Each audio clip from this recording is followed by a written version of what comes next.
Chapter 1. The mind that will not stop. There is a particular kind of exhaustion that sleep does not fix. It is the exhaustion of carrying a mind that never fully rests. A mind that revisits conversations after they have ended. A mind that searches for hidden meanings in silence. A mind that returns to a decision again and again, convinced that one more hour of analysis might finally produce certainty. For some people, the day does not end when the work is done. The room is quiet, or the lights go out. That is when the mind becomes louder. It asks what you should have said, what they might have meant, what could go wrong, whether you made the right choice, whether you missed something important, whether the future is already moving toward a disaster you have not yet found the words to prevent. At first, this can feel like intelligence. It can feel like responsibility. It can even feel like protection. But there is a point at which thinking stops serving your life and begins to consume it. When thinking becomes a prison, thinking is not the enemy. Reflection allows us to learn, plan, understand, and make wiser choices. It helps us examine our behavior, solve real problems, and prepare for what matters. But reflection has an endpoint. It moves toward clarity, decision, or action. Overthinking does not. Overthinking returns to the same question without bringing you closer to an answer. It circles an event long after the event has passed. It creates 10 possible futures, then asks you to survive all 10 before any of them have happened. It gives the illusion of movement while keeping you emotionally still. Useful thinking says, "What can I learn from this?" Overthinking says, "What if I missed something? What if I ruin everything? What if this means more than I think it means?" Useful thinking leads toward a next step. Overthinking makes every step feel dangerous. This is where the mind becomes a prison.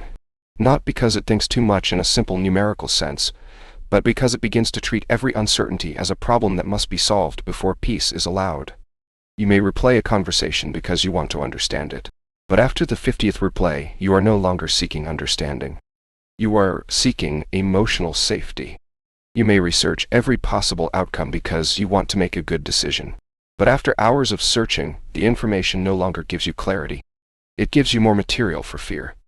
You may imagine the future because you want to prepare.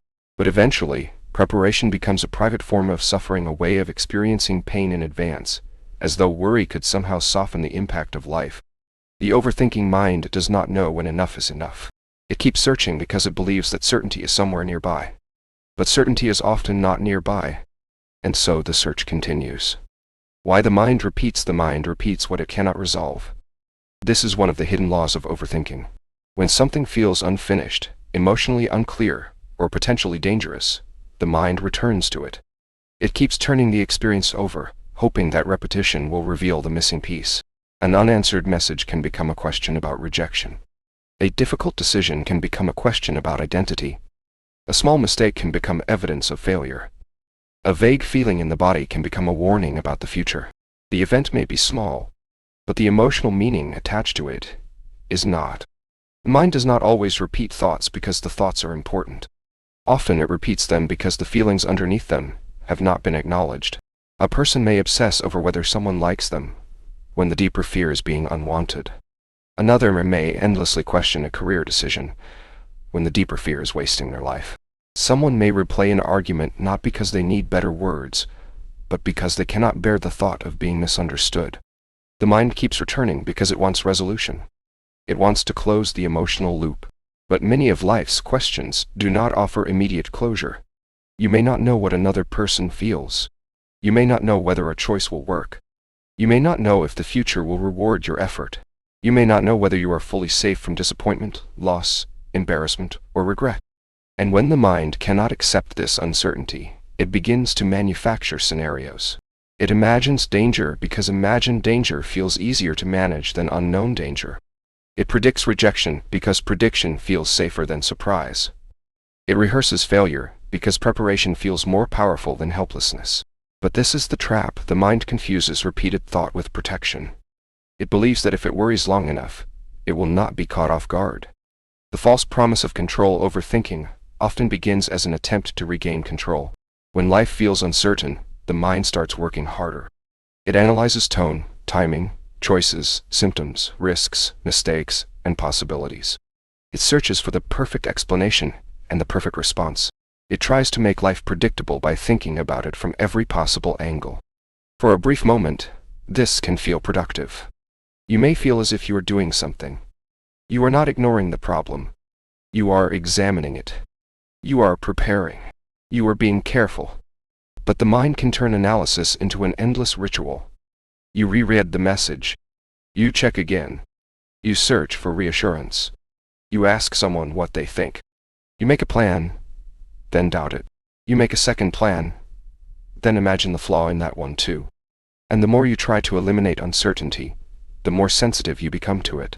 This is the false promise of mental control. It tells you that peace will arrive once you have thought through everything. But there is always one more possibility, one more risk, one more unanswered question. The mind says, think a little longer, and then you can rest. But rest never comes because the mind has made rest conditional on a certainty that life cannot provide.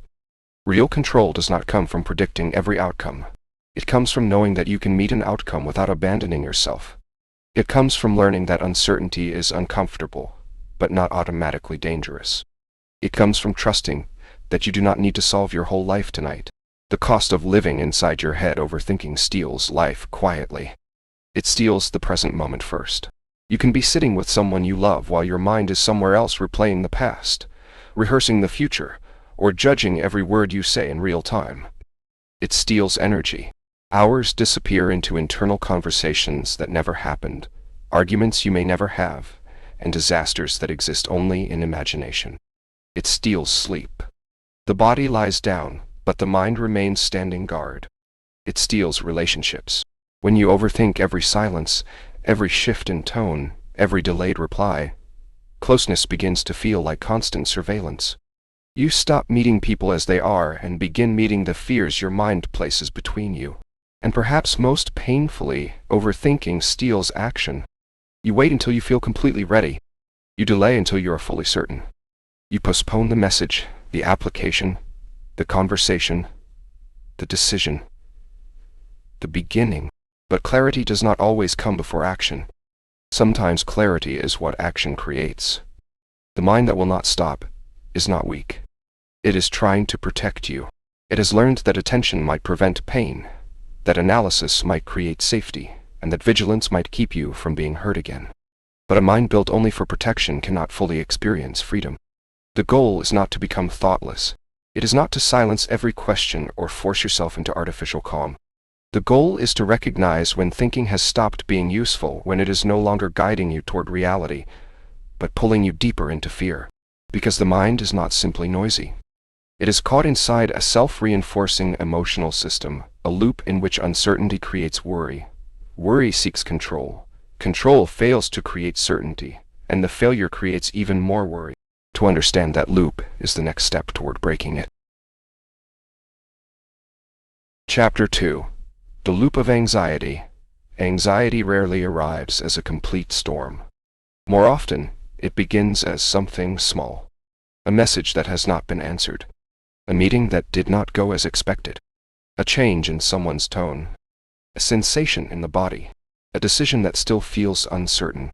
A possibility that may never happen, but cannot be completely ruled out. At first, the thought is simple. What if something is wrong? Then the mind begins its work. It looks for evidence. It searches memory. It compares details. It imagines outcomes. It tries to identify the threat before the threat becomes real. And before long, a small uncertainty has become an entire internal world. This is the loop of anxiety: threat, thought, temporary relief, and renewed fear. It is not simply a collection of negative thoughts. It is a system. Each attempt to feel safer can accidentally teach the mind that there was danger all along. To understand anxiety, you must understand not only what it makes you think, but what it makes you do. The first spark of worry every anxious loop begins with uncertainty. Something remains unknown. You do not know what someone means. You do not know whether you made the right choice. You do not know whether a future outcome will be painful. You do not know if you are safe, accepted, healthy, prepared, or enough. For many people, uncertainty is uncomfortable but manageable.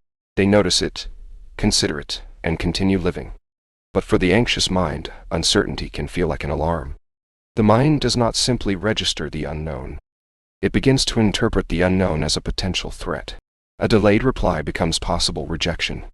A small physical discomfort becomes possible disaster. A difficult conversation becomes possible abandonment. A mistake becomes possible failure. The event itself may not be large, but anxiety does not respond only to events. It responds to meaning. The anxious mind asks, what could this lead to? And because it is trying to protect you, it often searches for the most painful answer. This process happens quickly. It may begin before you consciously recognize that you are worried. Your body tightens. Your attention narrows. The mind becomes more alert. Ordinary details begin to carry emotional weight. A person who has not replied is no longer simply busy. They may be upset. They may be pulling away. They may have changed their mind about you. A decision is no longer simply difficult. It may be the decision that ruins everything. A minor mistake is no longer a moment. It may be proof that you are not capable. The first spark of worry does not become powerful because it is always accurate. It becomes powerful because it activates the deeper fear beneath the situation. Fear of rejection. Fear of regret. Fear of failure. Fear of being unprepared. Fear of losing control. Fear of discovering that something painful is already true. Anxiety does not always begin with danger. Often, it begins with the possibility of danger, and the mind treats possibility as a command to prepare. From possibility to catastrophe, once worry has begun, anxiety has a remarkable ability to turn possibility into emotional reality. The mind does not say this might happen, but many other outcomes are possible. It says, this could happen. Therefore, I must feel as if it is already happening. This is how imagined outcomes become emotionally convincing. You picture the conversation going badly, and your body responds as though the rejection has already occurred. You imagine making the wrong decision, and you begin experiencing the regret before you have chosen anything. You imagine failure, humiliation, loss, or abandonment, and the nervous system does not always wait for evidence before reacting. It prepares for the image. This is why anxiety can feel so real even when nothing visible is wrong. The body is responding to the future your mind has created. Your heart races. Your stomach tightens. Sleep disappears. Attention becomes trapped. The imagined catastrophe has entered the body as if it were present, and once the body reacts, the mind takes that reaction as proof. If I feel this afraid, there must be a real reason to be afraid. But intensity is not evidence. A thought can be vivid without being true. A feeling can be real without being a prediction. Anxiety can create an atmosphere of emergency around a situation that, in reality, is still uncertain. The mind also tends to fill empty space with negative certainty. When information is missing, it does not always remain neutral. It creates stories. Silence becomes rejection. Delay becomes danger. A difficult expression becomes disapproval. A small symptom becomes catastrophe. Ink becomes permanent damage. The mind calls this preparation. But often, it is simply fear trying to escape the vulnerability of not knowing. The catastrophe script is seductive because it gives uncertainty an ending. Even a painful ending can feel easier than an open question. If you convince yourself that the worst will happen, you may believe you are protecting yourself from surprise. But what you are really doing is suffering in advance. You are living through disasters that have not happened, perhaps never will happen, and may not even be possible in the way your fear has imagined. Reassurance and the return of fear when anxiety rises, the mind searches for relief. It wants something that will make the threat feel smaller. A message. A fact. A second opinion. A search result. A promise. A sign that everything will be okay. So you check. You reread the conversation. You search online. You ask someone what they think. You look again at the message. You review the decision. You seek confirmation that you did nothing wrong, missed nothing important, and have nothing to fear. For a moment, it works. The tension lowers. The mind becomes quieter. You feel a brief sense of safety. But then, something happens. A new question appears. What if I misunderstood the answer? What if they were only trying to reassure me? What if I did not search deeply enough? What if the situation changes? And the fear returns. This is how reassurance becomes part of the anxious loop. It provides short-term comfort, but it can teach the mind that comfort is impossible without checking. Each time you seek reassurance, the mind learns this uncertainty was dangerous enough to require a response. The relief feels good, so the habit becomes stronger. Soon, you are no longer checking because there is new evidence.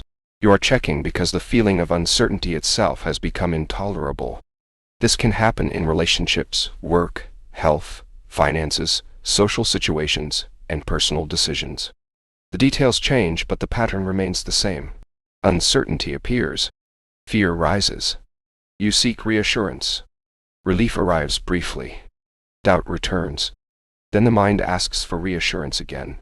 The problem is not that reassurance is always wrong. Sometimes information is useful. Sometimes advice is necessary. Sometimes checking is responsible. The question is whether the action brings real clarity, or simply feeds the need to feel certain for a few more minutes. Because no amount of checking can fully remove the uncertainty built into being human. There will always be something you cannot know. And until you learn to tolerate that fact, the mind will keep searching for answers that cannot permanently satisfy it. Why anxiety feels like preparation.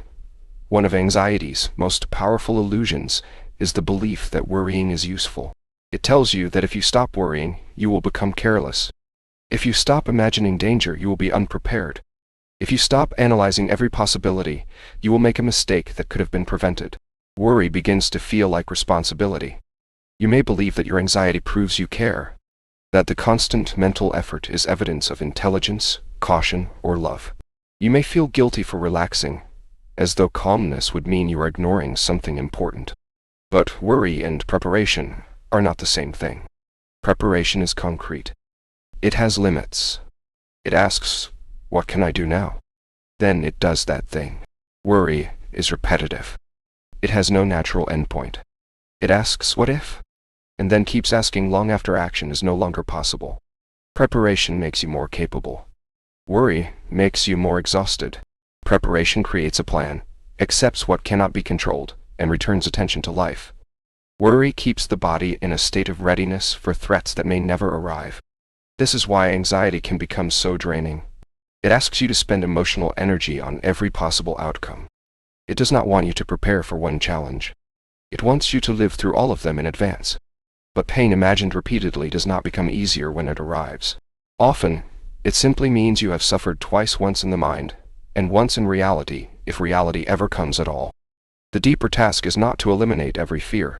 It is to distinguish between what requires action and what requires acceptance. Some problems can be solved. Some risks can be reduced. Some conversations can be prepared for. But some questions must remain open until life answers them. And this is where anxiety reveals its central hunger. It feeds on uncertainty, because uncertainty threatens the mind's need to feel in control. The more uncertain life feels, the more the mind tries to predict, check, analyze, and protect itself. That craving for certainty is not a failure of character. It is the next hidden force we must understand. Chapter 3. The Addiction to Certainty. There is a reason overthinking feels so difficult to stop. The mind is not always searching for more information. Often, it is searching for a guarantee. A guarantee that the decision will be right, that the relationship will be safe, that the risk will pay off, that the future will not embarrass, disappoint, expose, or hurt you. Beneath the endless questions lies a simple desire: tell me what will happen before I have to move. But life does not make that promise. And so the mind keeps trying to create certainty where certainty cannot exist. It studies every option. It looks for hidden signs. It delays decisions. It gathers more advice than it can use. It waits for the fear to disappear before acting.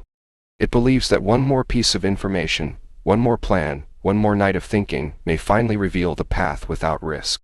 Yet the search itself becomes the trap. Because certainty is not merely useful to the overthinking mind. It becomes emotionally addictive. It becomes the condition the mind places on movement, peace, and trust.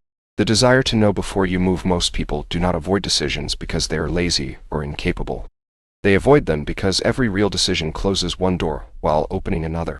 To choose is to accept that you cannot live every possible life.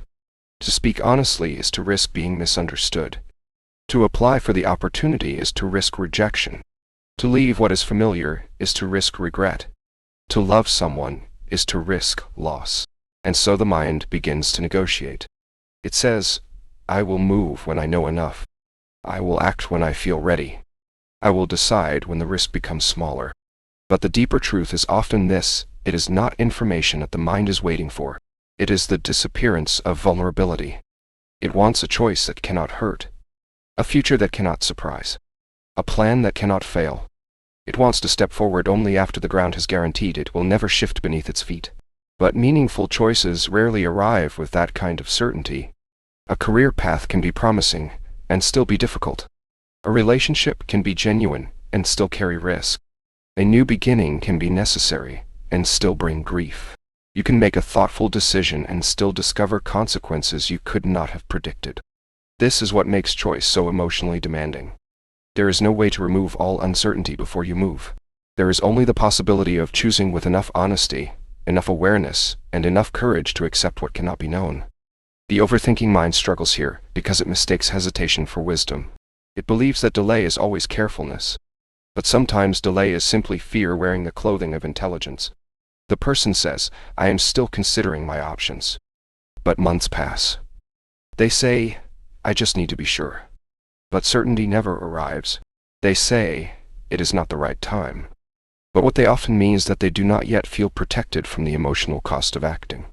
The need to know before moving can make a person wait through entire seasons of life.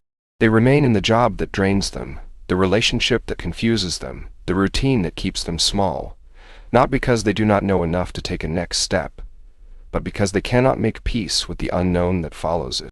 But life does not reveal itself fully to those who wait outside it. Some answers only become visible after movement begins. Control as emotional safety. When uncertainty feels threatening, control becomes soothing. The mind starts building systems of protection. It plans every detail. It checks every possibility. It perfects the message before sending it. It imagines each outcome before entering the room. It researches, compares, organizes, and prepares. On the surface, these habits can look responsible. And sometimes they are. Planning can be useful. Attention can prevent mistakes. Preparation can create confidence. But control becomes a problem when it is no longer serving reality, when it is serving fear. The person who must plan every hour may not simply enjoy structure.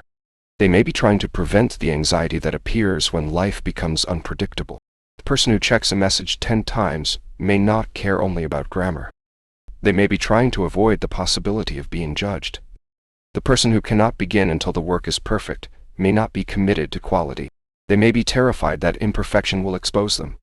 Control becomes emotional safety when the mind begins to believe, if I manage everything correctly, nothing painful can reach me. But no one can manage life that completely. The more a person tries to remove all uncertainty, the more fragile they often become in the presence of it. Small disruptions feel larger because the mind has trained itself to depend on predictability.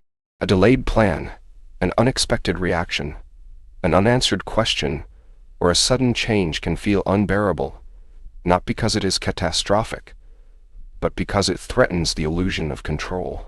This is why perfectionism often creates exhaustion rather than confidence.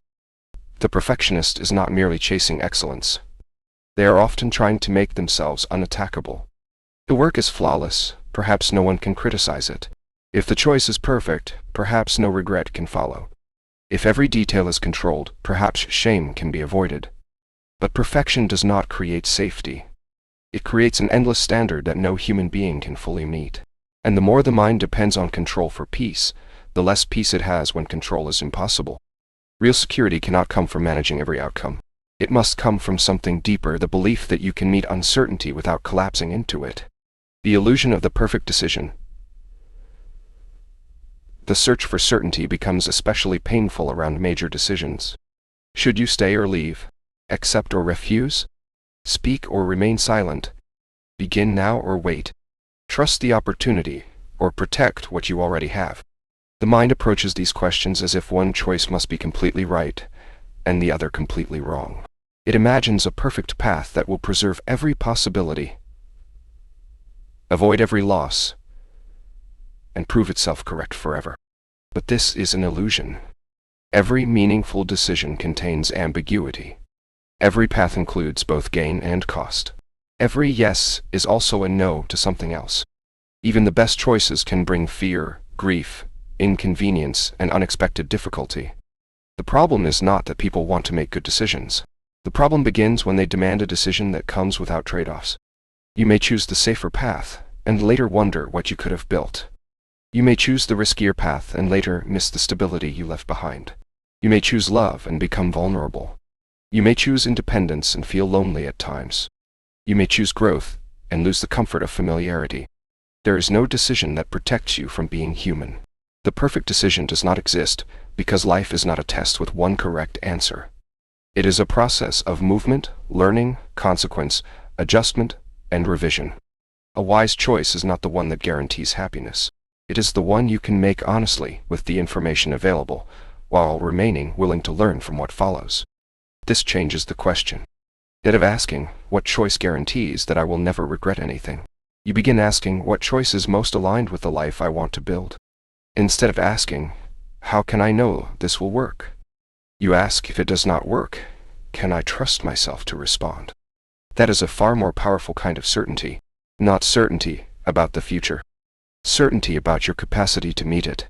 Learning to live with the unknown is not empty. It is simply not yet revealed. But the anxious mind experiences that open space as danger. It wants to fill it immediately with predictions, plans, explanations, and rehearsals. It would rather have a painful answer than no answer at all. Learning to live with the unknown means resisting that impulse. It means allowing a question to remain unanswered without turning it into a catastrophe. It means accepting that another person's thoughts may be unavailable to you. That the future may not explain itself today. That a choice can be meaningful without being guaranteed. That you can feel uncertainty without needing to solve it immediately. This does not mean becoming passive. It does not mean refusing to plan, prepare, ask questions, or make careful choices. It means knowing where preparation ends and compulsive control begins. You prepare what can be prepared. You act on what can be acted on. You learn what can be learned. And then you release what belongs to time, chance, other people, and the unfolding of life. This is difficult because the mind often believes that uncertainty is evidence of danger. But uncertainty is not danger. It is the natural condition of being alive. No one knows exactly who will remain. No one knows which effort will become meaningful. No one knows how a conversation will land, how a plan will unfold, or how the next year will reshape them. The people who appear calm are not always those who know more than everyone else. Often, they are simply people who have learned not to demand certainty before they allow themselves to live. They understand that peace is not built by controlling the future. It is built by trusting your ability to return to yourself within it. Self-trust says, I may not know exactly what will happen, but I can face what happens. It says I may make mistakes, but I am not destroyed by mistakes. It says I may feel fear, but fear does not have to decide for me. This is the beginning of freedom from the addiction to certainty. Not the freedom of knowing everything, the freedom of no longer needing to. And when certainty remains unavailable, as it often will, fear rushes in to fill the empty space with stories. It predicts loss, rejection, failure, and disaster, not because it knows the future, but because it cannot bear the openness of not knowing. To understand those stories is the next step. Chapter 4. The stories that fear creates. Fear has a remarkable talent for prediction. It can take a small uncertainty and turn it into a complete future. It can look at a delayed reply, a difficult expression, an unfamiliar feeling, or an unfinished decision and construct an entire story around it. The story may be painful. It may be vivid. It may feel urgent enough to take over the body, but that does not make it true. This is one of the most difficult lessons for an anxious mind, to learn fear does not simply react to danger. It often imagines danger, rehearses it, and then treats the imagined scene as if it were evidence. The mind says, something feels wrong. Then fear adds, so something must be wrong. And from there, the story begins. Fear's talent for prediction. Fear does not like open space. When the future is unknown, fear feels exposed. It wants an answer immediately. It wants to know what is coming, who can be trusted, what might go wrong, and how pain can be avoided. But fear does not predict the future in a calm and balanced way. It predicts from alarm. It looks for what could hurt you because it believes that anticipating pain will protect you from it. It sees a possibility and immediately searches for the threat hidden inside it. A person has not replied to your message. Fear does not say they may be busy, distracted, tired, or unsure what to say. It says they are losing interest. You make a small mistake at work. Fear does not say, this can be corrected. It says everyone will see that you are not capable. You feel uncertain in a relationship. Fear does not say closeness can be complicated. It says you will be abandoned. Fear is persuasive because it speaks in the language of urgency. It does not present its thoughts as possibilities. It presents them as warnings. And warnings feel important. The body responds before the mind has time to question the story. Your chest tightens. Your attention narrows. Your thoughts accelerate. Suddenly, the imagined future feels close enough to touch. But emotional alarm is not foresight. Feeling afraid does not mean you have discovered danger. Feeling tense does not mean your worst thought is accurate. Feeling uncertain does not mean you are about to lose something important. Fear can be useful when it points toward a real, immediate threat. But when it begins narrating a future it cannot actually know, it becomes less like a guide and more like an anxious storyteller. Its stories are not always based on what is happening. They are often based on what has hurt before. The catastrophe script, most fear-based stories follow familiar patterns. The details change, but the emotional endings remain the same. You will be rejected. You will be humiliated. You will fail. You will be left behind. You will lose what matters. You will discover that you are not enough. These are the catastrophe scripts of the mind. They are not random. They usually gather around the places where a person feels most vulnerable. Someone who fears rejection may read distance into every silence. Someone who fears failure may see every challenge as a possible public collapse. Someone who fears abandonment may interpret ordinary independence as evidence that love is disappearing. Someone who carries shame may assume that every mistake will expose them completely. Fear does not create these scripts from nothing. It often takes an old emotional wound and projects it onto the future. It says, this happened before.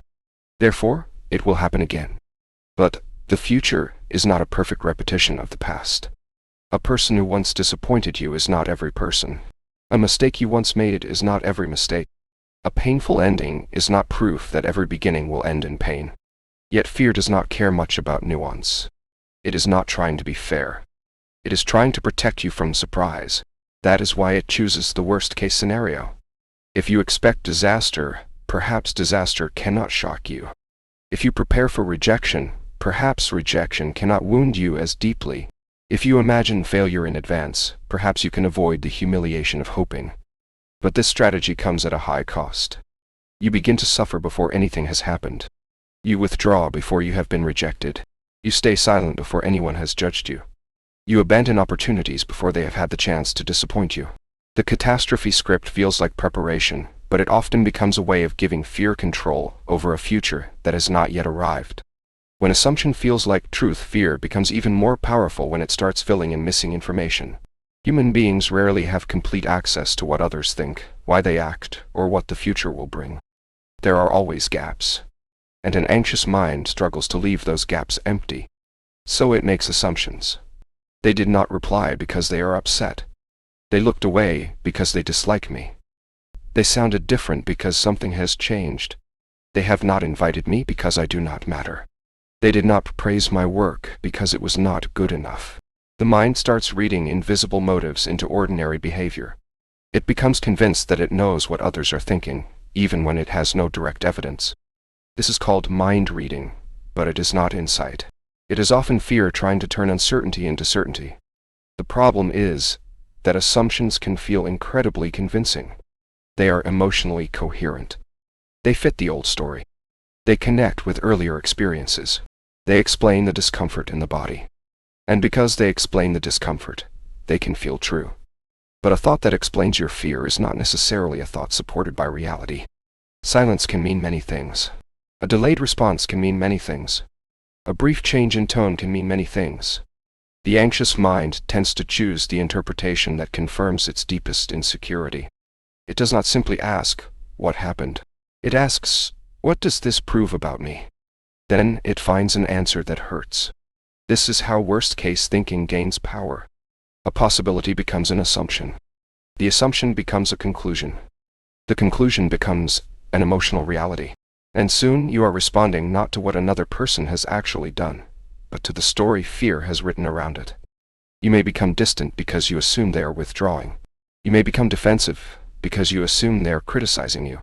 You may over-explain because you assume you have been misunderstood. You may apologize for something that was never a problem. The story begins internally, but it can shape behavior externally. And sometimes, in trying to protect yourself from an imagined outcome, you help create the very distance you feared. Separating facts from fear, the path out of fears. Stories does not begin by forcing yourself to think positively.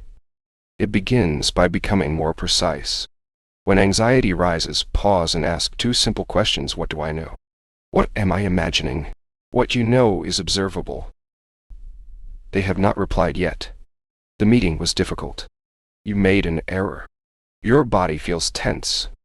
A decision remains uncertain. What you are imagining is everything added beyond the evidence. They are angry with me. I have ruined the relationship. Everyone thinks I am incompetent. This will become a disaster. I will not be able to handle what happens next. The imagined story may be possible, but possibility is not proof. This distinction does not erase fear immediately. The body may still feel activated. The mind may still want to return to the old script, but it creates space between the experience and the conclusion. It allows you to say, I am having a fear-based thought. I do not yet know if it is true. That sentence is powerful because it restores reality to its proper place. It does not deny risk. It does not promise that everything will be fine. It simply refuses to let fear become the only narrator. Over time, this practice changes the relationship you have with your mind. You stop treating every thought as a message that must be obeyed. You begin to recognize that thoughts can be echoes, defenses, memories, rehearsals, and stories. Some are useful. Some are warnings. Some are simply fear, looking for a future to inhabit. The goal is not to silence fear completely. Fear will always have something to say. The goal is to listen without surrendering judgment, to hear the alarm without confusing it for prophecy. Because fear is not only fed by the future it imagines, it is also fed by the past it remembers. The next step is to understand how old pain, regret, shame, and unfinished memories can keep the mind trapped in what has already happened.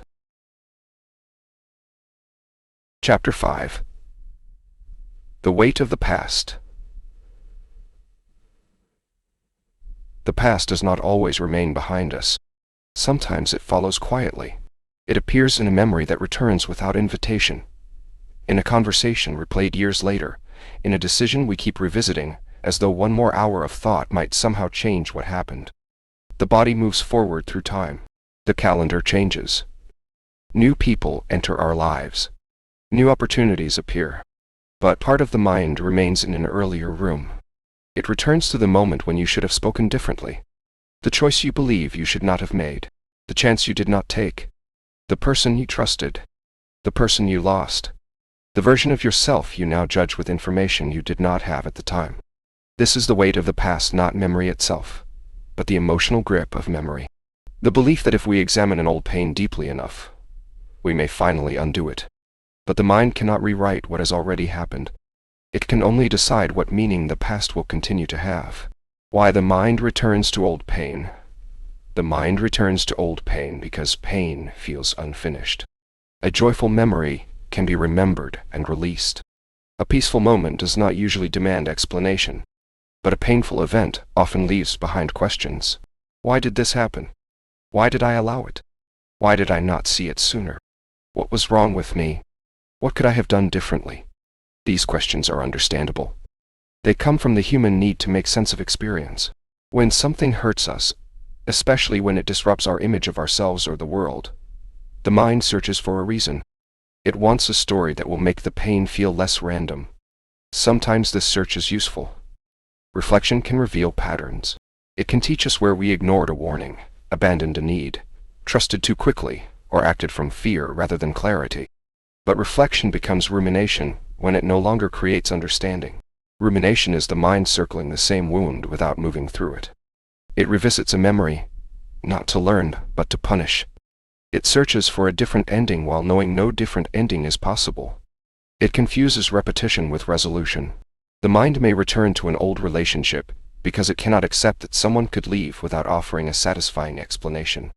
It may return to a mistake because it cannot bear the thought that one moment of weakness had consequences.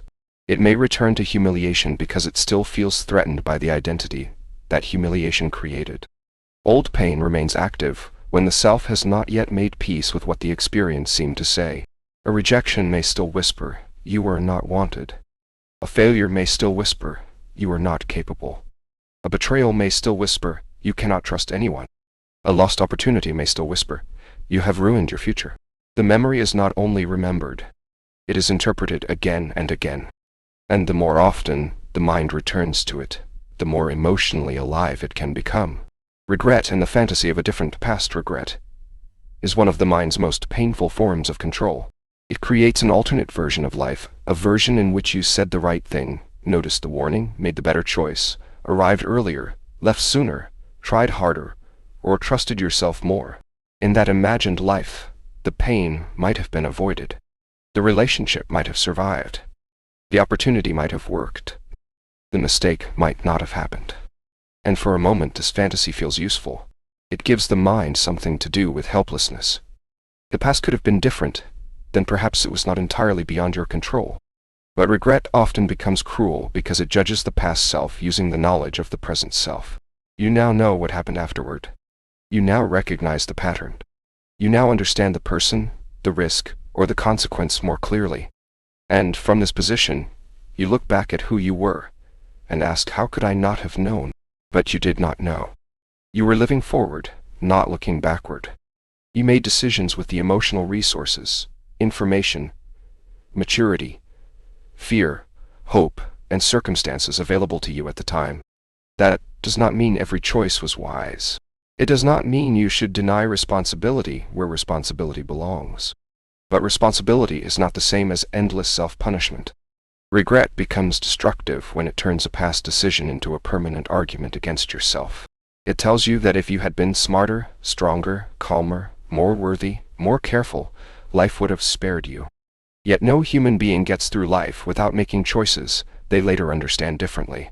The fantasy of a different past is seductive because it promises mastery over what cannot be changed.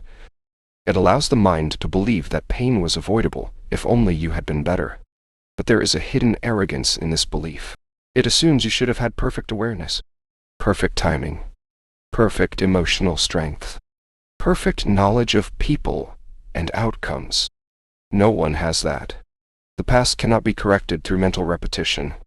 It can only be met with greater honesty. What was truly yours to learn? What responsibility is real? What has already become punishment without purpose? And what would it mean to stop trying to rescue the version of yourself who did not yet know what you know now? Shame and the inner courtroom. Regret says, "I made a mistake." Shame says, "I am the mistake."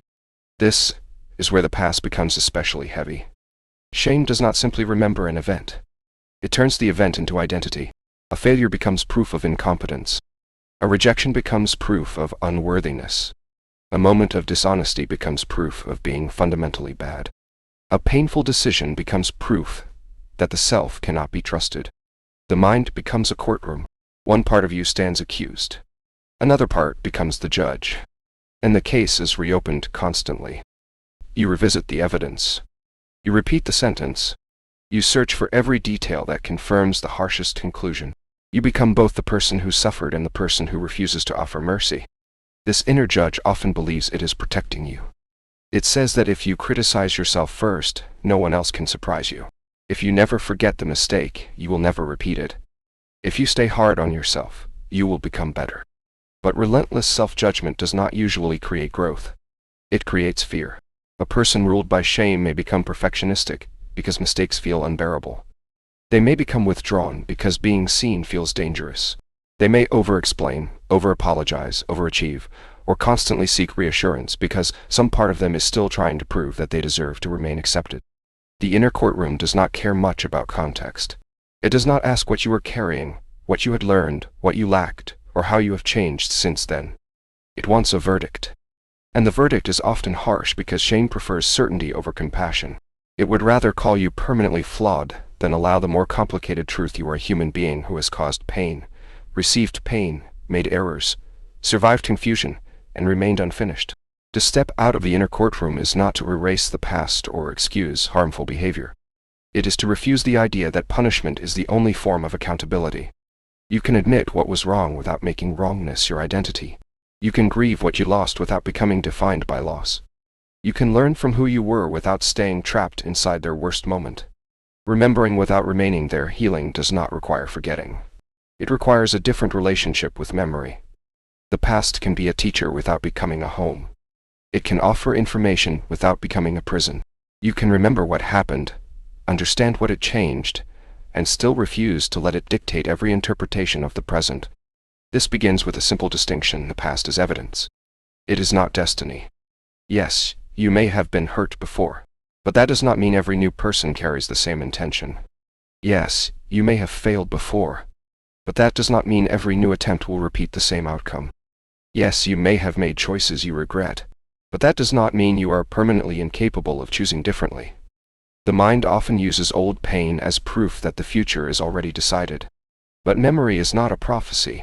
It is a record of what happened under particular conditions, at a particular time, with a particular version of you. You are allowed to learn without endlessly reliving. You are allowed to remember without reopening the wound every day. You are allowed to say, "That was real. It mattered. It changed me. But it does not own every part of me now." Remembering without remaining there means giving the past its proper place. It means taking the lesson while releasing the need to keep punishing yourself in order to prove that the lesson mattered. Sometimes the most compassionate thing you can do is stop asking the past to give you one final answer. Not every experience will become fully understandable. Not every loss will offer a clean explanation. Not every regret will turn into a gift. But you can still move forward. You can carry wisdom without carrying the entire weight of the wound. You can let the past become part of your story without allowing it to become the only story you know how to tell. The past may judge us internally. It may replay old failures, old losses, and old versions of the self we no longer want to be. But there is another judgment that often carries equal power, the judgment we imagine in the eyes of other people. And for many, that fear becomes another reason the mind cannot rest. Chapter 6.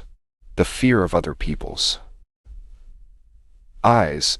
There is a version of anxiety that does not begin with danger, failure, or the future. It begins with being seen. Not necessarily being seen in a literal sense, but being evaluated, misunderstood, rejected, found awkward, insufficient, unworthy, too much, or not enough. It is the fear that follows a person into ordinary moments: a conversation, a meeting, a message, a photograph, a first impression, a silence after speaking. For many people, life becomes a quiet performance. They do not simply enter a room. They monitor how they enter it. They do not simply speak. They listen to themselves while speaking. They do not simply make a choice. They imagine how that choice will look from the outside. This is the fear of other people's eyes, the feeling that your worth is constantly being measured by an invisible audience. The inner audience: most people are not being watched as closely as they imagine. Yet the anxious mind can create a private audience that never leaves. It imagines other people noticing every hesitation, every awkward sentence, every mistake, every change in appearance, every moment of uncertainty. It turns ordinary social life into a kind of stage, where every interaction feels like a performance and every person feels like a potential judge. You walk into a room and wonder whether you look out of place. You share an idea and immediately question whether it sounded intelligent. You laugh too loudly, say too little, send a message too quickly, or pause for too long, and afterward, the mind begins reviewing the evidence. Did I seem strange? Did they notice? Did I say the wrong thing? What do they think of me now? The inner audience is exhausting because it divides attention. Instead of being present with another person, part of you stands outside yourself, observing, evaluating, correcting, and preparing for judgment. You are no longer simply having a conversation. You are watching yourself have one. This self-consciousness often begins as protection. Somewhere along the way, the mind learned that being judged could hurt. Perhaps criticism was common. Perhaps belonging felt conditional. Perhaps attention came with pressure. Perhaps mistakes were remembered more than effort. So the mind developed a strategy: monitor yourself before others can. If you catch every flaw first, maybe you can prevent embarrassment. If you predict every judgment, maybe you can avoid rejection. If you become perfect enough, quiet enough, impressive enough, useful enough, or agreeable enough, perhaps no one will find a reason to turn away. But the inner audience cannot be satisfied. It always wants another adjustment, another correction, another reason to remain alert. And soon, a person begins living not according to what feels true, but according to what seems safest to be seen doing. The burden of being liked, the desire to be liked, is human. We are social beings. We want acceptance, warmth, respect, and connection. There is nothing weak about wanting to belong. The problem begins when being liked becomes more important than being real. Approval-seeking turns identity into performance. A person begins shaping themselves around the emotional comfort of others. They become agreeable when they disagree. They laugh when they feel hurt. They say yes when they mean no. They soften every opinion, hide every need, and apologize for taking up space. At first, this can look like kindness. And sometimes it is kindness. But there is a difference between generosity and self-erasure. Generosity is freely given. Self-erasure is given from fear. The approval-seeking person often believes they are simply easygoing, considerate, or sensitive to others. But beneath that identity may be a quiet belief: if I disappoint people, I may lose them. This makes every relationship feel unstable. The person begins to work for acceptance rather than receive it. They become highly skilled at reading moods, anticipating needs, avoiding tension, and adapting their personality to the room. But the cost is enormous. When you build connection by hiding yourself, you may be liked, but you will not feel fully known. And when you are not fully known, even approval can feel empty. You may receive praise and still feel anxious, because the praise is directed toward the version of you that performed correctly. You may be surrounded by people and still feel alone, because the self they know is the self you thought they needed. This is the burden of being liked. It creates a life in which acceptance never fully reaches you, because you have placed a mask between yourself and the people offering it. The deeper task is not to stop caring what anyone thinks. That is neither possible nor necessary. The task is to stop making universal approval the price of self-respect. Some people will misunderstand you. Some will dislike you. Some will not see your intentions clearly. And if your identity depends on preventing all of that, you will live in permanent emotional captivity. Replaying every conversation for the socially anxious mind. A conversation does not always end when the other person leaves. It continues internally. The mind returns to the words you used, the expression on their face, the moment you hesitated, the thing you wish you had said differently, the joke that may not have landed, the silence that now feels suspicious. You replay the conversation, searching for proof. Proof that you were accepted.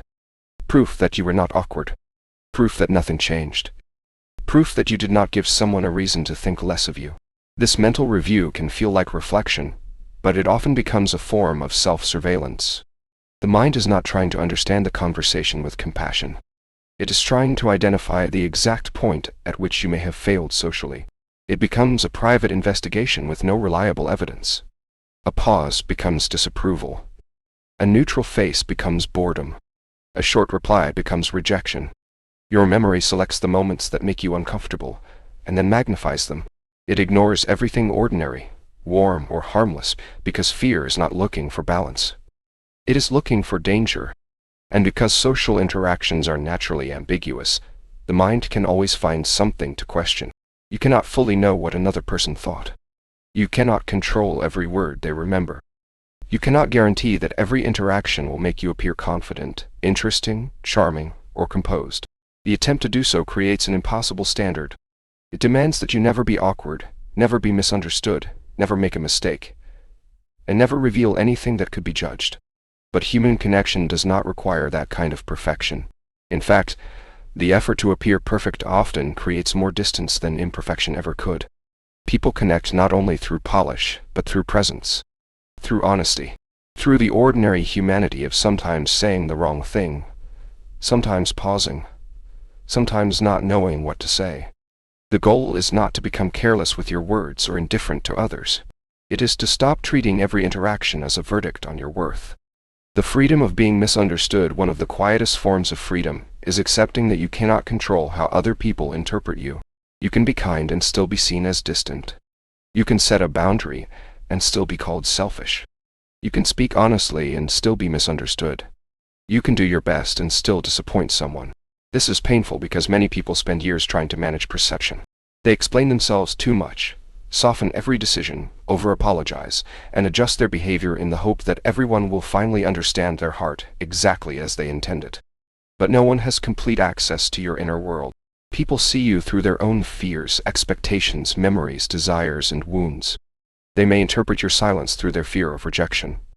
They may interpret your confidence through their insecurity. They may interpret your boundaries through their need for control. Their interpretation may contain useful information at times, but it is not always the truth of who you are. The freedom of being misunderstood does not mean becoming cold or dismissive. It means accepting the limits of control. You can communicate clearly. You can act with integrity. You can correct genuine misunderstandings when it matters. But you cannot force every person to see you fairly. And the moment you stop trying to manage every interpretation, a great deal of energy returns to you. You can speak without endlessly rehearsing. You can make decisions without needing unanimous approval. You can be imperfect without turning imperfection into shame. You can let some people misunderstand you without abandoning your own understanding of yourself. This is not arrogance. It is emotional maturity. The person who needs everyone's approval becomes dependent on a standard they can never meet. The person who can tolerate being misunderstood begins to develop something stronger, an inner anchor. They no longer need every room to validate them before they can feel real. They no longer need every conversation to end perfectly before they can rest. They no longer need every person to agree with them before they can trust their own values. This is where social fear begins to loosen its grip. Not when judgment disappears, but when judgment stops carrying the power to define you. To stop being ruled by fear and judgment, however, you must learn something even deeper: how to work with emotion rather than fight it. Chapter 7. Emotional Regulation. There is a misunderstanding at the center of many people's emotional lives. They believe that feeling deeply is a problem. They believe anxiety means they are failing. Sadness means they are weak. Anger means they are losing control. Uncertainty means they are not ready. Fear means they should stop. So they begin fighting their own inner world. They try to suppress what they feel. They distract themselves. They explain emotions away. They rush to fix them, numb them, act on them, or make them disappear before anyone can see them. But emotions do not become less powerful simply because they are denied. Often, they become more powerful. What is not felt consciously finds another way to speak through tension, overthinking, avoidance, impulsive decisions, withdrawal, irritability, people-pleasing, or the quiet exhaustion of carrying too much alone. Emotional regulation is not about becoming cold. It is not about never feeling anxious, hurt, angry, or uncertain. It is about learning to feel without becoming controlled by what you feel. Feeling is not failure. Emotions are signals. They are movements of the mind and body, responding to experience. Anxiety may signal uncertainty, vulnerability, or a perceived threat. Sadness may signal loss, disappointment, or the need to slow down and grieve. Anger may signal that something feels unjust, painful, crossed, or ignored. Uncertainty may signal that you are standing before something you cannot yet fully control. None of these feelings automatically mean that something is wrong with you. Yet many people react to emotion as if emotion itself were proof of failure. They feel anxious before an important conversation and conclude that they are not confident enough. They feel sad after a loss and conclude that they are not strong enough. They feel anger and conclude that they are becoming irrational. They feel fear before a new beginning and conclude that they are making the wrong choice. But emotions are not verdicts. They are experiences.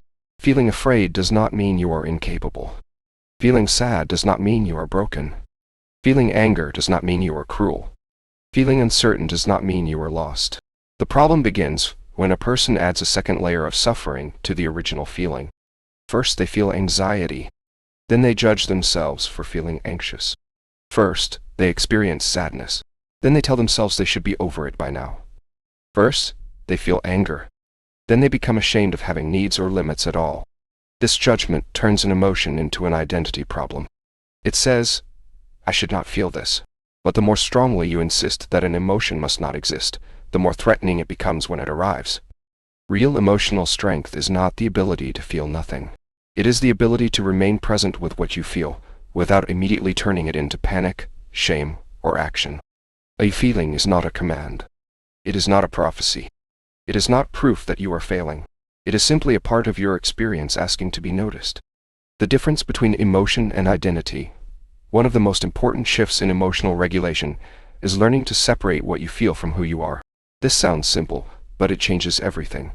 There is a difference between saying, "I feel afraid," and saying, "I am weak." There is a difference between saying, "I feel rejected," and saying, "I am unworthy." There is a difference between saying, "I feel lost," and saying, "My life has no direction." The first statement describes a passing emotional state. The second turns that state into a permanent definition of the self. When emotion becomes identity, it grows heavier. A moment of anxiety becomes evidence that you cannot handle life. A painful setback becomes proof that you always fail. A difficult day becomes proof that you are not making progress. This is how the mind turns temporary weather into permanent climate. But emotions move. They rise, change form, soften, return, and eventually pass. Even intense feelings are not fixed identities. They are states moving through a living system. You are not your fear. You are the person noticing fear. You are not your sadness. You are the person capable of holding sadness. You are not your anger. You are the person responsible for what you choose to do with anger. This distinction creates room inside the mind. It allows you to experience emotion without handing it complete authority over your self-image. You can say, "A part of me feels afraid right now, but another part of me can still choose what matters." You can say, "I feel hurt, but I do not need to build my entire identity around this pain." You can say, "I feel uncertain, but uncertainty does not erase everything I know about myself." This is not denial. It is accuracy. You do not have to pretend an emotion is small when it feels large. You only have to refuse the belief that it is all you are. The pause between feeling and reaction emotions become destructive, not because they exist, but because they are often followed by immediate reaction. You feel rejected, and you send the message you may regret. You feel anxious, and you check again. You feel hurt, and you withdraw before anyone can explain.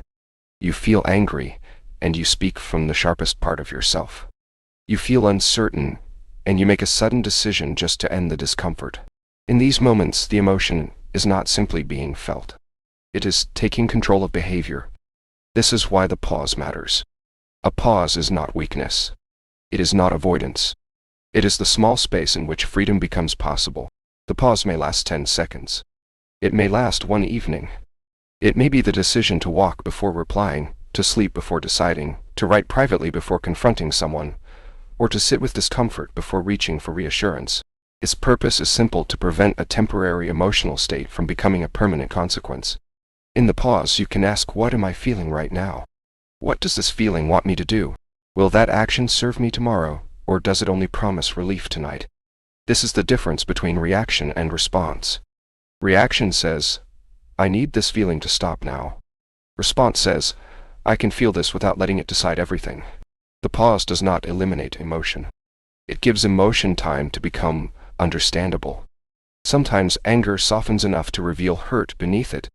Sometimes urgency fades enough to reveal fear. Sometimes the need to text becomes the need to be reassured. Sometimes the desire to leave becomes the desire to be seen. Without the pause, these deeper truths remain hidden. The person acts on the surface feeling and never discovers what was underneath it. The ability to pause is one of the quietest forms of power. It means your first impulse is no longer automatically your final decision. Naming what is actually happening, emotions become easier to govern when they are named precisely. Many people live inside broad emotional labels: stressed, upset, overwhelmed, confused. These words may be true, but they do not always reveal what is actually happening. Sometimes what you call intuition is fear. Sometimes what you call love is loneliness. Sometimes what you call anger is hurt. Sometimes what you call urgency is anxiety. Sometimes what you call detachment is disappointment. Naming matters because different emotions ask for different forms of care. Fear may need grounding, perspective, or courage. Loneliness may need connection. rest, or honest acknowledgement. Hurt may need boundaries, grief, or communication. Anger may need space before expression.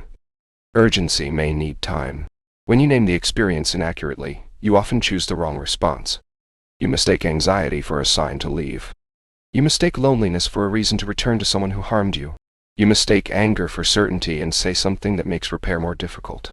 The goal is not to become perfectly analytical about every feeling. It is to become curious enough to look beneath the first label. Ask yourself, what am I truly afraid of losing? What wound has this moment touched? Do I want this person, or do I want relief from being alone? Am I angry because something is wrong now, or because something old has been awakened? Do I need to act immediately, or do I simply need to let the intensity pass? These questions slow the emotional process down. They turn confusion into information, and information gives you more choice. Letting a feeling move through you, many emotions become overwhelming because people either resist them or obey them. Resistance says, I should not feel this. Obedience says, because I feel this, I must act now. But there's another possibility. You can let the feeling move through you. You can sit with anxiety without immediately checking for certainty. You can let sadness exist without trying to force yourself into optimism. You can feel anger in the body without turning it into an attack. You can experience longing without mistaking it for a command to return. Emotions are often like waves. They rise, intensify, reach a peak, and then shift. But when you fight the wave, panic about it, or attach a catastrophic story to it, the wave becomes stronger. When you obey it immediately, you never learn that it could have passed without becoming action. To let a feeling move through you is to remain present long enough to discover that intensity is not permanence. You may notice your breathing change. Your chest tighten. Your thoughts speed up. Your body search for escape. Instead of making the feeling your enemy, you can observe it. This is anxiety. This is grief. This is anger. This is discomfort. It is here now. It may be strong, but it will not stay exactly like this forever. The feeling may still be difficult, but it no longer has to become a prison. This is emotional regulation, not suppression, not denial, not permanent calm, but the ability to remain with yourself while emotion moves. Once emotion is no longer in complete control, attention can be reclaimed. The mind can begin to return from fear, memory, and imagined futures to the place where life is actually happening in the present. Chapter 8. The discipline of attention. The mind follows attention. Whatever receives your attention begins to grow in emotional importance. A thought repeated often enough becomes familiar. A fear examined constantly begins to feel urgent. A possibility checked again and again starts to feel like a responsibility. This is why attention is never neutral. It is not simply a spotlight that reveals what matters. It is also a force that can make something matter more. When you give constant attention to danger, rejection, uncertainty, comparison, or imagined outcomes, the mind begins to organize itself around them. And when the mind is organized around them, peace becomes difficult. The anxious person often believes that attention is protecting them. They think that if they keep watching closely enough, they will notice the warning before it becomes pain. They keep checking, searching, reviewing, and monitoring. They will remain prepared. But attention can become another form of captivity. The goal is not to stop caring. It is to stop giving every fear unlimited access to your inner world. Attention is the currency of the mind. Attention is the currency of the mind, because what you repeatedly pay attention to gains influence over you. A passing thought may have little power, but if you return to it 20 times, analyze it, discuss it, search for evidence, and imagine its consequences, it begins to feel significant. The mind assumes that what receives so much attention must be important. This is how small worries become large emotional realities. A person notices an uncertain feeling in a relationship. At first, it is only a moment of discomfort. But then they revisit the feeling. They check old messages. They compare recent conversations to earlier ones. They look for changes in tone. They imagine what the other person may be thinking. Soon, the uncertainty has become the center of their emotional life. The same process happens with regret. A memory returns. Then it is replayed. Then it is judged. Then it becomes proof of something painful about the self. The mind gives the memory more attention, and the memory grows heavier. Attention does not always reveal truth. Sometimes it simply strengthens habit. This is important because the mind may be drawn toward what hurts it. Fear feels urgent, and urgency pulls attention. The more attention fear receives, the more urgent it feels. A loop begins. The thought says, "Look at me. This could matter." Attention responds, "You must be important." Then the thought returns with more force. But not every thought deserves your attention simply because it arrives loudly. Not every fear deserves investigation simply because it feels intense. Not every uncertainty deserves to become the center of your day. Mental discipline begins when you learn that attention is a choice, even when the first thought is not. You may not control what enters the mind, but you can gradually learn what you continue feeding. The modern machinery of distraction, modern life, is designed to capture attention. Every notification suggests urgency. Every scroll offers another image, opinion, comparison, crisis, desire, or reason to feel behind. Every platform invites you to look at other people's lives and measure your own against what they choose to display. The result is a mind that rarely settles. It is pulled from message to message, image to image, problem to problem. Even in moments of silence, the nervous system may remain trained to expect the next interruption. Stillness begins to feel unfamiliar. Focus begins to feel difficult. Boredom begins to feel almost threatening. This constant stimulation does not only divide attention, it can intensify emotional restlessness. You see someone else's success and begin questioning your progress. You see someone else's relationship and begin doubting your own. You read a frightening headline and begin imagining personal disaster. You encounter a confident opinion and begin distrusting your own judgment. The mind absorbs more information than it can process, then tries to make emotional sense of all of it. But not all information deserves equal access to your inner life. The more you consume, the more raw material the anxious mind has to work with. It can compare, predict, worry, judge, and search without ever reaching an end. Distraction is powerful because it offers escape from discomfort. When a difficult feeling rises, the phone is there. When silence becomes uncomfortable, there is another video, another message, another feed, another source of stimulation. But distraction often postpones what it promises to solve. The feeling remains underneath. The attention becomes more fragmented. The mind becomes less capable of staying with one task, one conversation, one emotion, or one quiet moment. A distracted mind is easier for fear to occupy. It is harder to notice what is real when your attention is constantly being sold to what is loud. Breaking the habit of checking is one of the most common rituals of an anxious mind. You check messages to see whether someone has replied. You check your phone to see whether anything has changed. You check search results to see whether a fear can be resolved. You check your work to make sure nothing is wrong.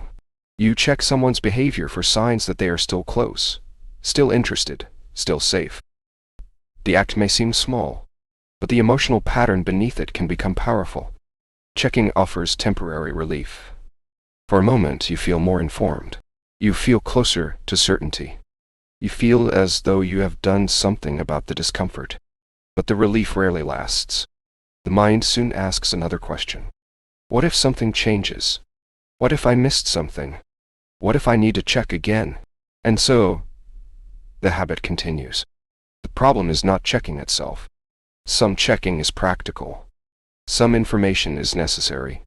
Some situations require attention. The problem begins when checking is no longer about reality. When it becomes a ritual meant to soothe an emotion that returns every time the ritual ends. At that point, the mind is not seeking knowledge. It is seeking reassurance. And reassurance, when repeatedly demanded, can make uncertainty feel even more dangerous. Each check teaches the mind I could not tolerate not knowing. I needed proof before I could be calm. Breaking the habit does not mean forcing yourself into total avoidance. It means learning to delay the impulse long enough to see it clearly. When the urge to check appears, pause. Ask, what am I hoping to feel if I check? Perhaps the answer is relief. Perhaps it is approval. Perhaps it is proof that you are safe. Perhaps it is an escape from uncertainty. Then ask, will checking solve the actual problem, or will it only calm me briefly? This small interruption matters. It weakens the automatic link between anxiety and action. The urge may still be present, but you are no longer completely inside it. Returning to the present attention becomes more stable when it returns to what is real, immediate, and within reach. The present is often less dramatic than the mind's stories. It does not contain every imagined future or every replayed regret. It contains the body, the room, the task in front of you, the sound around you, the breath you are taking, and the next honest action available. Returning to the present is not a denial of problems. It is a refusal to let imagined problems become more powerful than the reality in front of you. One way to return is through the senses. Notice what you can see. Notice the temperature of the room. Feel your feet against the floor. Listen without searching for meaning. Take one breath that is slower than the thought trying to rush you. These small actions do not erase anxiety. They remind the nervous system that it is here, not inside the future. Focused work is another form of return. Choose one task and give it your full attention for a limited period. Not because productivity will solve everything, but because concentration teaches the mind that it can stay in one place without needing to chase every thought. Silence matters too. Not empty, punishing silence, but chosen silence. A walk without constant input. A meal without a screen. A few minutes without checking. A moment in which the mind is allowed to be restless without being immediately entertained. At first, this may feel uncomfortable.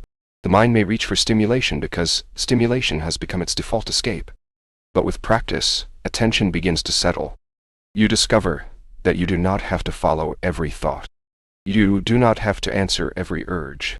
You do not have to keep reopening every question. You can return, again and again, to the body, to the room, to the task, to the breath, to what is actually happening. This is the discipline of attention, not forcing the mind into perfection, but repeatedly guiding it away from what drains it and back toward what is real. Attention creates stability. It gives the mind a place to stand when emotion and uncertainty begin to pull it in every direction. But stability cannot remain only internal. Eventually, it must become movement. It must become action. Chapter 9.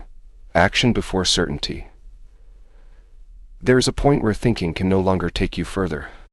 You can analyze a decision from every angle. You can list the risks, imagine the outcomes, ask for advice, compare every option, and still remain exactly where you began. Because some questions cannot be answered from a distance. You cannot fully know how a path will feel until you walk it. You cannot know whether you are capable of something until you attempt it.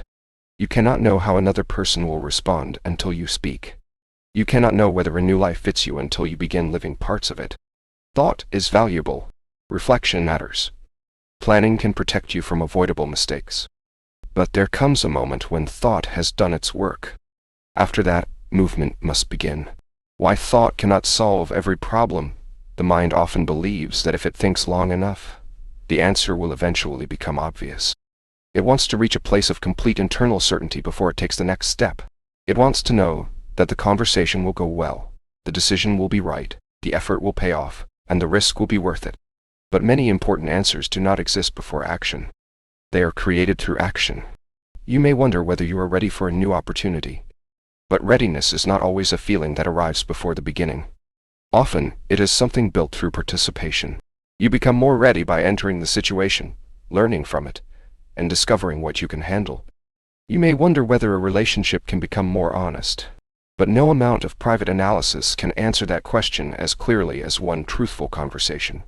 You may wonder whether a new direction is right for you. But the answer may only emerge after trying it, adjusting, failing a little, learning something real, and noticing what the experience brings out in you. The mind wants guarantees because guarantees feel safe. But experience offers something more useful than guarantees. It offers evidence. Thought can imagine 1,000 outcomes. Experience reveals what actually happens. This is why overthinking becomes so exhausting. It tries to solve practical questions with mental rehearsal alone. It treats uncertainty as a puzzle that must be completed internally, when some uncertainty can only be reduced by stepping into life. A person may spend years asking, "What if I fail?" But the more useful question is often, "What will I learn if I try?" The mind cannot always think its way into clarity. Sometimes it must act its way there. The fear of the wrong choice, the fear of making the wrong choice, can turn possibility into paralysis. A person stands before two paths and becomes convinced that one must lead to fulfillment while the other must lead to regret. They imagine that one decision will prove their wisdom and the other will expose their failure. This is the perfectionist view of choice. It treats life as if there is always one flawless answer waiting to be discovered, one career, one relationship, one message, one decision, one perfect moment to begin. But life rarely works this way. Most choices are not between a perfect path and a disastrous one. They are between different forms of uncertainty, different costs, different lessons, different risks, different kinds of growth. Perfectionism does not simply want to do well. It wants immunity from regret. It says, do not move until you can guarantee that you will not feel foolish. It says, do not begin until you can guarantee success. It says, do not choose until you know you will never look back. But this demand makes action impossible, because every meaningful choice carries the possibility of disappointment. Every beginning includes the risk of being inexperienced. Every honest attempt exposes you to the chance that things may not unfold exactly as you hoped. The person who fears the wrong choice often remains attached to endless options. As long as nothing is chosen, nothing can be lost. As long as no action is taken, no failure can be confirmed. But no action also has a cost. The opportunity remains unrealized. The conversation remains unsaid. The skill remains undeveloped. The life you could have explored remains only an idea. Paralysis may feel safer than movement, but it slowly becomes its own kind of regret. The goal is not to make every choice perfectly. The goal is to become someone who can respond intelligently, honestly, and compassionately when a choice leads somewhere unexpected. Small actions, real evidence. The mind becomes less afraid when it receives real evidence. And real evidence comes from small actions. You do not need to solve the entire future today. You do not need to commit to the final version of a decision before you have taken the first step. You do not need to know exactly where the path leads before you explore the first part of it. A small action can interrupt an enormous mental loop. Instead of endlessly wondering whether you should pursue an opportunity, research one concrete requirement or send one message. Instead of imagining every possible reaction to an honest conversation, write down what you truly need to say. Instead of asking whether you can build a new habit forever, practice it for one day. Instead of deciding whether a dream is realistic, take one low-risk step toward it and observe what happens. Small actions are powerful because they replace imagination with contact. The mind says, I do not know if I can do this. Action replies, let us find out. The mind says, what if it goes badly? Action replies, then we will have something real to learn from. This is not reckless movement. It is intelligent experimentation. A small action does not demand that you know everything. It asks only that you learn something true. You can think of it as gathering evidence from life rather than from fear. Every concrete step teaches you more than another hour of rumination. It gives you feedback.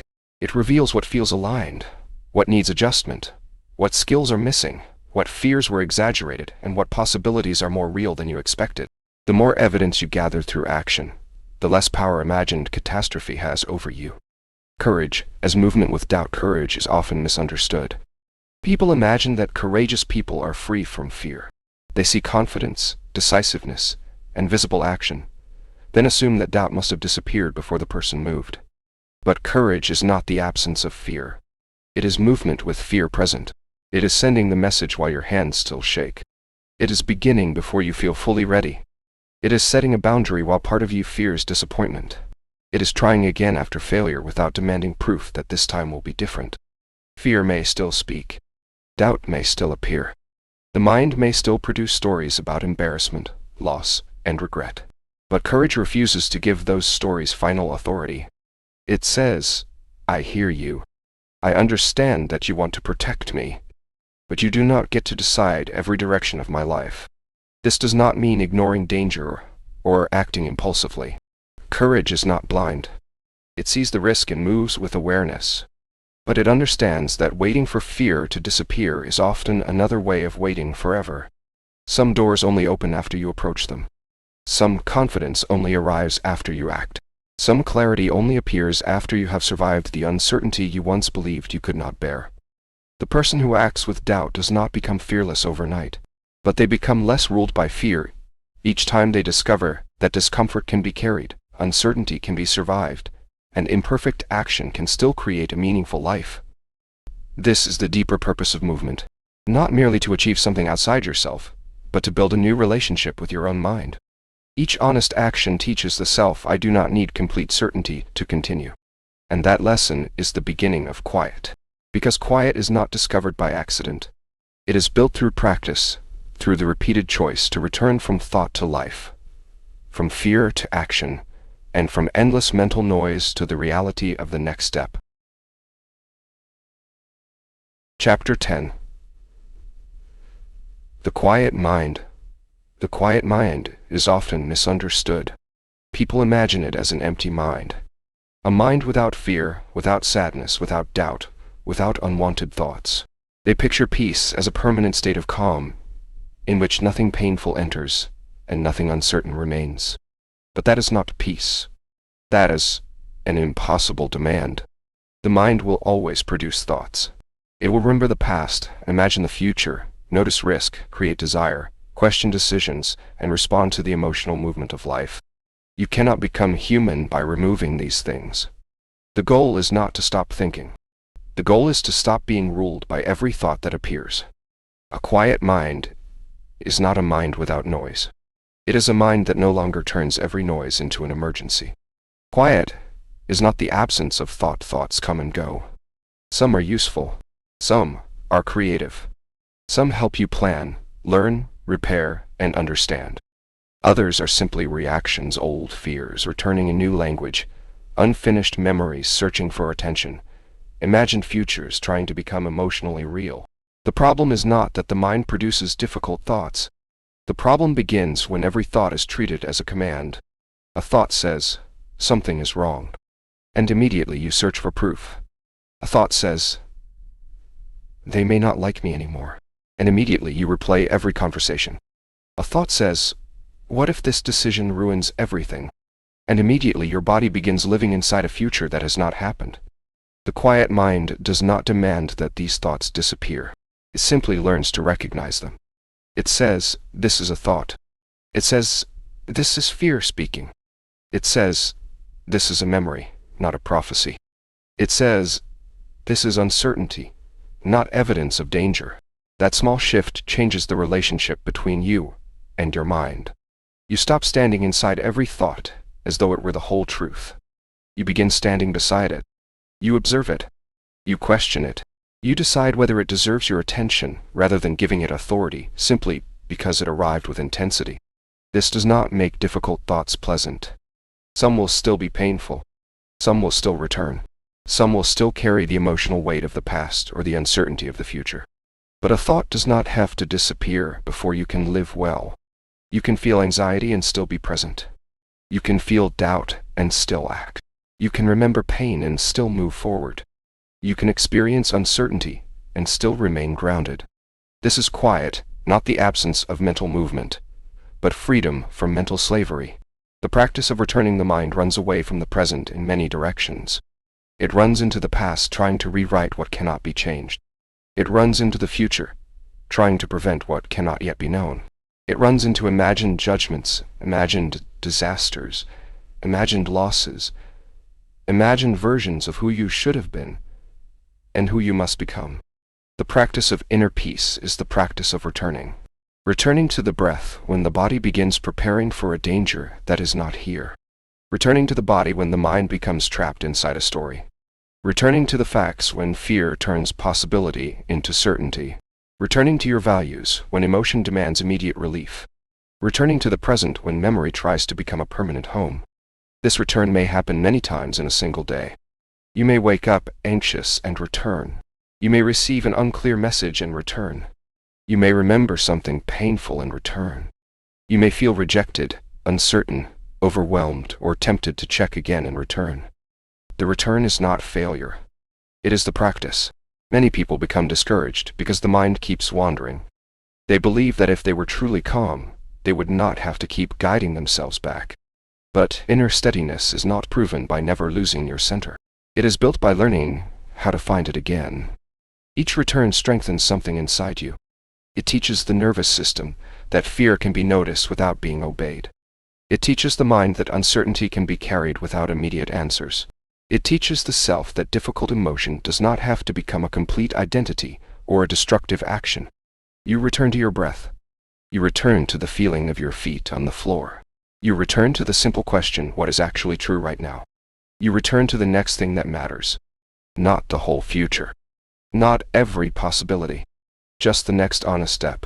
Building trust in yourself, the deepest peace, does not come from knowing that nothing bad will happen. It comes from trusting that you can meet life when it does. Self-trust is not blind confidence. It is not the belief that you will always make the perfect choice, avoid every mistake, or remain unaffected by loss. It is the quieter belief that you can remain with yourself through uncertainty. You can make a mistake and learn. You can be rejected and survive. You can feel grief without becoming lost inside it. You can face an uncomfortable conversation. You can begin before you feel entirely ready. You can change direction if the path no longer fits. This trust is not created through positive thinking alone. It is built through evidence. Every time you tolerate discomfort without escaping into an old habit, you create evidence. Every time you pause instead of reacting, you create evidence. Every time you act without perfect certainty, you create evidence. Every time you survive a feeling you once believed would destroy you, you create evidence. Slowly, the mind begins to understand something it could not learn through overthinking. You are more capable than fear suggested. You do not need to control every outcome to be safe. You do not need universal approval to be worthy. You do not need to solve every question to continue living.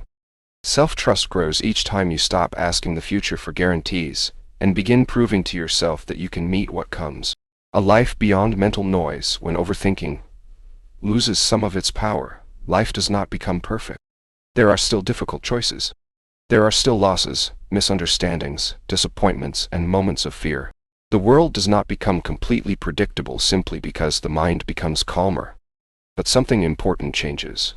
You have more energy. Energy that was once consumed by replaying conversations, checking for signs, imagining disasters, and arguing with the past, becomes available for life itself. You become more present with people. You listen without silently evaluating every word. You rest without treating stillness as a problem to solve. You make decisions with more honesty and less panic. You notice joy without immediately searching for the reason it might disappear. You begin to experience the present not as a waiting room for the future, but as the place where your life is already happening. This is what mental quiet gives back, not a flawless life, but a more inhabited one. You become less available to imagined disaster and more available to reality. Less controlled by old stories and more able to create new experiences. Less exhausted by the need to manage every possibility and more capable of meeting what is actually in front of you. The mind may still speak, but it no longer has to occupy every room inside you. The quiet mind is a daily discipline. The quiet mind is not a final achievement. It is not a prize you receive after one insight, one perfect routine, or one season of emotional clarity. It is a daily discipline, a way of meeting yourself again and again. It begins with awareness. Notice the thought before it becomes a conclusion. Notice the emotion before it becomes an action. Notice the old fear before it becomes a future story. It continues with emotional regulation. Feel what is real without turning the feeling into an identity, a prophecy, or an emergency. Let emotions move without forcing them away or surrendering your choices to them. It requires attention. Give your energy to what is true, immediate, and meaningful. Do not let every notification, every comparison, every memory, or every anxious question decide what occupies your inner life. It becomes real through action. Take the next honest step before certainty arrives. Let experience teach you what thought cannot. Build courage by moving with fear present, rather than waiting for fear to disappear. And it is sustained by self-compassion. You will return to old patterns sometimes. You will overthink again. You will seek certainty. You will imagine the worst. You will forget what you know when life becomes emotionally difficult. That does not mean you have failed. It means you are human. The work is to return without cruelty, to notice without shame, to begin again without turning every difficult moment into evidence against yourself. A quiet mind is not created by force. It is created through repeated gentleness, repeated honesty, and repeated courage.